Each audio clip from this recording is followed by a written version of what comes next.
ಬನ್ನಿ.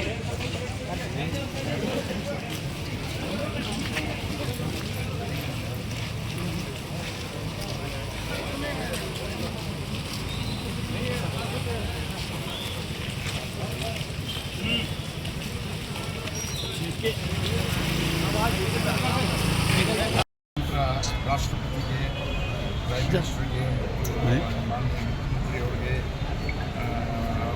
Home minister ಅವರಿಗೆ, ಗವರ್ನರ್ಗೆ ನಾವು ಮನವಿ ಮಾಡಿದ್ದೀವಿ.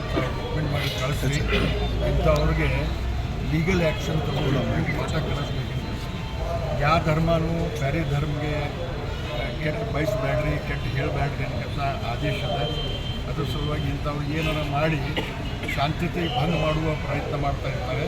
ನಾವು ಅದಕ್ಕೆ ಖಂಡಿಸ್ತೀವಿ ಮತ್ತು ಅವ್ರಿಗೆ ಸರ್ಕಾರ ಮುಖಾಂತರ ಕೇಳ್ಕೊಳ್ತೀವಿ. ಅವ್ರಿಗೆ ಕಾನೂನು ಪ್ರಕಾರ ಕ್ರಮ ತಗೋಬೇಕು ಮತ್ತು ಇಂಥವ್ರಿಗೆ ಪಾಠ ಕಲಿಸ್ಬೇಕಂತ ಸಾಕು.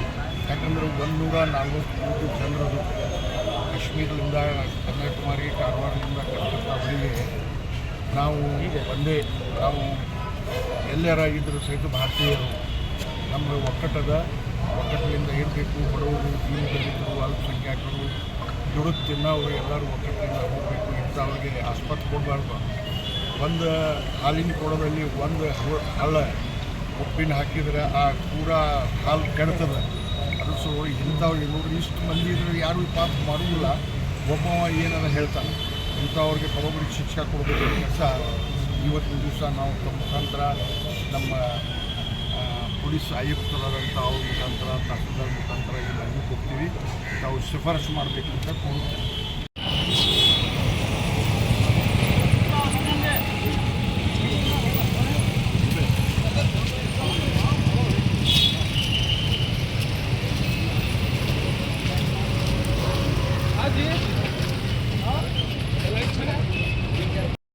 ಒಂದು ಜಾಗದಿಂದ ಒಬ್ಬ ವ್ಯಕ್ತಿ ನೀಡುವಂತಹ ಹೇಳಿಕೆಯನ್ನು ಖಂಡಿಸಿ ಇವತ್ತು ಹುಬ್ಬಳ್ಳಿ ಅಂಜುಮನ್ ಕಮಿಟಿಯವರು ಸುಮಾರು ಒಂದು 7-8 ಸಾವಿರ ಜನ ಸೇರಿ ಪ್ರೊಸೆಷನ್ ಮಾಡಬೇಕು ಅಂತ ನಮಗೆ ಈ ಹಿಂದೆ ಬಂದು ಅಪ್ರೋಚ್ ಮಾಡಿದರು.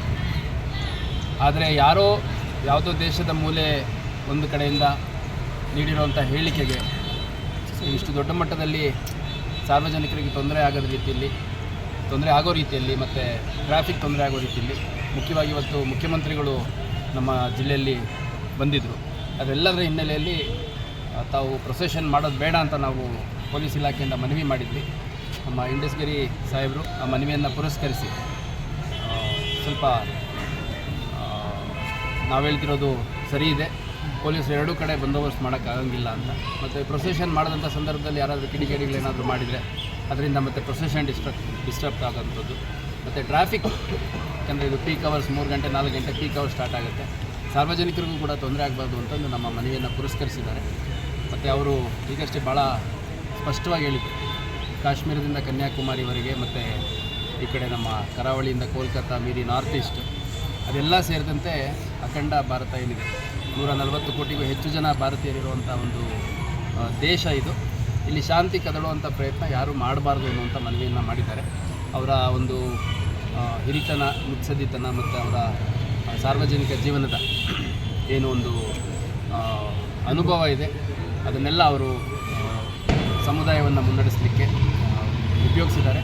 ಮತ್ತು ಮುಖ್ಯವಾಗಿ ಇವತ್ತು ಪ್ರೊಸೆಷನ್ ಮಾಡಿದರೆ ನಮಗೂ ಕರ್ತವ್ಯ ನಿರ್ವಹಣೆಗೆ ಭಾಳ ತೊಂದರೆ ಆಗೋದು ಮುಖ್ಯಮಂತ್ರಿಗಳಿದ್ದರಿಂದ. ಹಂಗಾಗಿ ಒಂದು ಮೌನ ಪ್ರತಿಭಟನೆ ಮುಖಾಂತರ ಮನವಿಯನ್ನು ಮಾಡಿದ್ದಾರೆ. ಇದನ್ನು ಅವರು ಗೌರವಾನ್ವಿತ ರಾಷ್ಟ್ರಪತಿಗಳಿಂದ ಹಿಡಿದು ಗೃಹ ಮಂತ್ರಿಗಳು, ಮಾನ್ಯ ಮುಖ್ಯಮಂತ್ರಿಗಳು ಸೇರಿದಂತೆ ಸುಮಾರು 10 ಕಚೇರಿಗಳಿಗೆ ಒಂದು ಮನವಿಯನ್ನು ತಲುಪಿಸಬೇಕು ಅಂತ ಹೇಳಿದ್ದಾರೆ. ಮತ್ತು ಅಗತ್ಯ ಕಾನೂನು ಕ್ರಮಕ್ಕೆ ಅವರು ಒತ್ತಾಯ ಏನು ಮಾಡಿದ್ದಾರೆ ಅದನ್ನು ಕೂಡ ತಿಳಿಸಬೇಕು ಅಂತ ಹೇಳಿದ್ದಾರೆ.